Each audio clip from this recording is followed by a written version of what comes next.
ભાઈ, આવતીકાલે બાર એસોસિએશનની ચૂંટણી, તમે પણ એક ઉમેદવાર છો, કઈ રીતે આખું મતદાનની પ્રક્રિયા યોજાવ? સાહેબ, આવતીકાલે બાર કૌન્સિલ ગુજરાતની લગભગ 87-88 હજાર વકીલો છે એની એક ચૂંટણી છે. રાજ્યભરમાં પ્રતિષ્ઠાભર્યો આ જંગ કહેવાય છે. કુલ 99 ઉમેદવારો છીએ અમે, એમાંથી 20 બહેનો લડી છે અને આ ઉમેદવારો પૈકીના 25 ઉમેદવારો જીતતા હોય છે અને 25 ઉમેદવારો જે જીતેલા હોય છે એનું એક જનરલ બોર્ડ બનતું હોય છે. અને છેલ્લા 20 વર્ષથી એમ માનો કે છેલ્લી 2 ટર્મથી ગુજરાતની અંદર સૌથી વધુ મતે હું જીતું છું. સૌરાષ્ટ્ર કચ્છની અંદર મને ખૂબ સારો સપોર્ટ મળે છે અને એના હિસાબે આખા ગુજરાતમાં સૌથી વધુ મત મને મળે છે. આ વર્ષે પણ મને એવી કોન્ફિડન્સ છે અને મેં જે કામો કરેલા છે એ કામો ઉપરના આધારે હું એમ કહું છું કે આ વર્ષે પણ હું સૌથી વધુ મતે જીતીશ અને એમાં કોઈ નિશંક ઓલું નથી. કારણ કે રાજકોટ બાર એસોસિએશનના પ્રમુખ ને હોદ્દેદારોનો મને સપોર્ટ છે, રેવન્યુ બારના પ્રમુખ હોદ્દેદારોનો સપોર્ટ છે, મહિલા બારના હોદ્દેદારો સપોર્ટ છે અને નોટરી બારના હોદ્દેદારોનો સપોર્ટ છે, ક્રિમિનલ બારના હોદ્દેદાર, તમામ બાર એસોસિએશન મારી સાથે છે અને એક મોટો સમૂહ છે.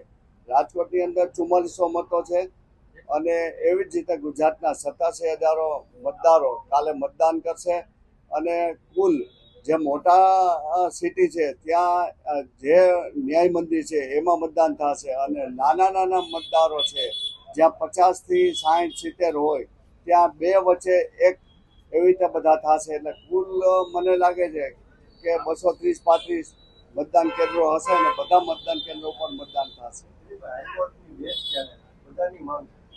સાહેબ, હાઈકોર્ટની બેચની અંદર અમે જ્યારે ભણતા ત્યારથી આંદોલનો કરતા અને આંદોલનો આજ સુધી કરતા, પણ હાઈકોર્ટની બેચની અંદર અમે હમણાં સૌરાષ્ટ્ર કચ્છના બધા પ્રમુખ અને સેક્રેટરીને બધાને બોલાવ્યા હતા, પણ ત્યારે અમે સરકારમાં રજૂઆત કરી અને હાઈકોર્ટમાં, પણ ત્યારે અમને ખબર પડી કે અત્યાર સુધી ખાલી આંદોલનો કરતા, એના માટે માંગણી કોઈ કરી જ નથી. માંગણી ન કરો ત્યાં સુધી એના ઉપર કોઈ એક્શન લેવાય નહીં. આજે આપણે નરેન્દ્રભાઈ મોદીને કરી કે બાર એસોસિએશનમાં કરી, કારણ કે આપણે લેખિત આપવું પડે.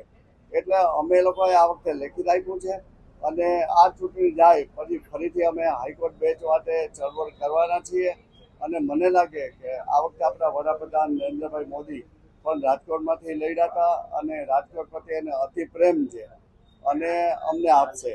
અને અમે હાઈકોર્ટની બેચ શું કામે જોઈએ તો કે ભાઈ અમે આંકડાકીય પણ માહિતી આપી છે કે આટલા સૌરાષ્ટ્રના કેસો છે, આટલા સૌરાષ્ટ્ર બહારના કેસો, અને જ્યાં બેચ આપી છે મહારાષ્ટ્રમાં, તો મહારાષ્ટ્રના આટલા કેસો છે અને આજે સૌરાષ્ટ્રથી આટલા કેસો છે ગુજરાતમાં, તો ગુજરાત અને સૌરાષ્ટ્રના કેસોની દ્રષ્ટિ પણ અમે એમાં લખી અને ઉલ્લેખ કર્યો છે. આજે જો મહારાષ્ટ્રના 7 બેચું હોય અને આપણા ગુજરાતમાં ત્યાં આપણે 14 કરોડની વસ્તી જાય, 7 કરોડની 7 કરોડની વસ્તી વચ્ચે એક પણ બેચ નહીં અને ત્યાં આજે 7 બેચ હોય તો એના માટે થઈને અમારી રજૂઆત પણ છે. કાયદાકીય અમને મળવું જોઈએ અને આંકડાકીય પણ અમને મળવું જોઈએ.